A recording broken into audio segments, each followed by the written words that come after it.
Real quick, I want to help you get clarity on your financial goals because it's hard to make any real progress without knowing where you're trying to go. So visit my website, thelongterminvestor.com, go to the resources tab at the top, and download my goal planning worksheet. I designed this worksheet for myself and have been using it with clients, families, and friends for over a decade. And now you too can use this free worksheet as a centerpiece for your financial plan. Go get it now before you forget at thelongterminvestor.com under the resources tab. We all need to make smart decisions with our money. The Long-Term Investor podcast shows you how by distilling complex financial matters into easily digestible lessons. And now, here's your host, Chief Investment Officer at PlanCorp and the author of Making Money Simple, Peter Lazaroff. Welcome to The Long-Term Investor, proud member of the Retirement Podcast Network. Today, we're diving into a topic that grabs investors' attention every 4 years. You guessed it, the presidential election. The potential impact on the economy, policy, and markets often leads to increased anxiety and speculation. However, history shows that election outcomes have a minimal impact for long-term investors. I've included a series of charts from a variety of sources in the show notes at thelongterminvestor.com. And if you haven't ever before visited thelongterminvestor.com, this is the perfect opportunity because there are 8 charts looking at a variety of performance measures relative to the political regimes and election cycles.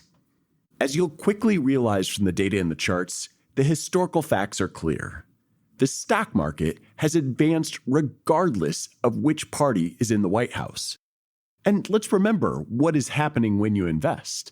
When you invest, you're providing capital to companies who are trying to earn money regardless of what party controls the White House or Congress. And there's undoubtedly going to be short-term market moves leading up to and following the elections. And every election year, I see the uncertainty surrounding the elections cause investors to make decisions that are full of emotion and lacking in relevant data. Even worse, there will unfortunately be many investors who are even more susceptible to this behavior when the candidate they voted for doesn't win. This does not have to be you. As the election dominates headlines over the next several months, try your best to step back and think about the bigger picture. Think about the reason you invest in the first place. You're investing to grow your wealth at a rate greater than inflation without taking undue risk. Bringing politics into your portfolio results in the type of market timing and security selection mistakes that is conclusively bad for your long-term returns. Said another way, the risk of being wrong with these types of trades is undue risk. Meanwhile, the uncertainty that you may be feeling now or may feel in the future because of the election or really any other situation in the world is simply the cost of higher expected returns that stocks offer versus alternatives like cash or bonds.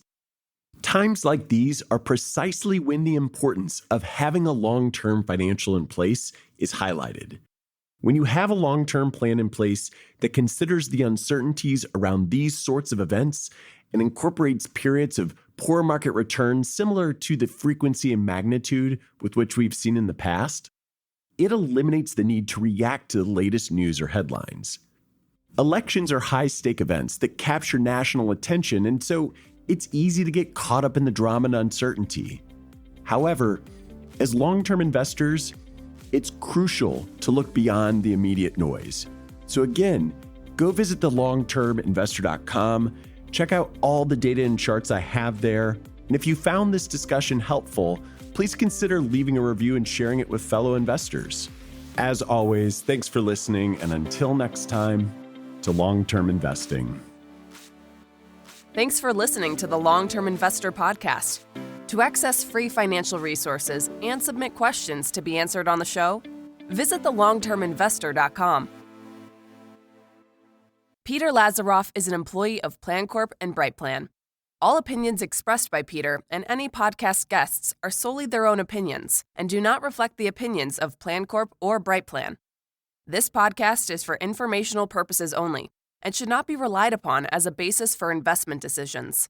Clients of PlanCorp and BrightPlan may maintain positions in the securities discussed in this podcast.